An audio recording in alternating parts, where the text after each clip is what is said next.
வெற்றிவேல் முருகனுக்கு ஹரோஹரா. ஹாய், எல்லோரும் எப்படி இருக்கீங்க? நல்லா இருக்கீங்க நம்புகிறேன். நம்ம சேனலை புதுசாக யாருன்னா பார்க்குறீங்கன்னா சப்ஸ்கிரைப் பண்ணுங்கள், பெல்லைக்கான தட்டுங்க. அப்போ தான் உங்களுக்கு ஒன்று நோட்டிஃபிகேஷனாக வரும். புதுசாக வர யூடியூபருக்கு சப்போர்ட் பண்ணுங்கள். இது செவ்வாய்க்கிழமை எடுத்த வீடியோ. செவ்வாய்க்கிழமை முருக கடவுளுக்கு நான் இது 9 வாரம் வெற்றிலை தீபம் ஏற்றலான்னு சொல்லிட்டு நான் ரொம்ப நாள் கழித்து நான் ஏற்றிருக்கேன். இது 2வது வாரம் வெற்றிலை தீபம்.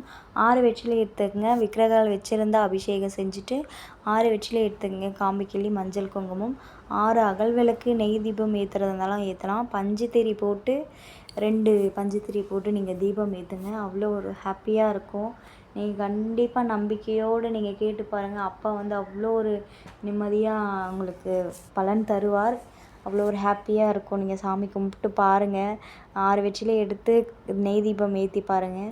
வீடு இல்லாதவங்களுக்கு கண்டிப்பாக வீடு வேணும் அப்படின்னு சொல்லிட்டு இருந்தால் நீங்கள் கேட்டாலுமே இது வீடு கிடைக்கும். அதுக்கப்புறமா கிருத்திகை இல்லையா, இன்றைக்கி இந்த கிருத்திகையோடைய வீடியோ இது கண்டினியூஷன் ஆகும். கிருத்திக்கு 6 மணிக்கு நான் அபிஷேகம் எல்லாம் செஞ்சுருந்தேன், பால் அபிஷேகம் செஞ்சுருந்தேன். ஆனால் என்னோடய டேவே 4:30 மணிக்கு ஸ்டார்ட் ஆச்சு. ஆனால் நான் செஞ்சது 6:30 மணிக்கு. வீடெல்லாம் தொடச்சி கிடிச்சி குளிச்சுட்டு ரெடியாகி வரதுக்கே 5:30 மணி ஆயிடுச்சு. அதுக்கப்புறம் சாமி ரூம் போயிட்டு எல்லாமே ரெடி பண்ணி சர்க்கோண தீபம் ஏற்றிருந்தேன்.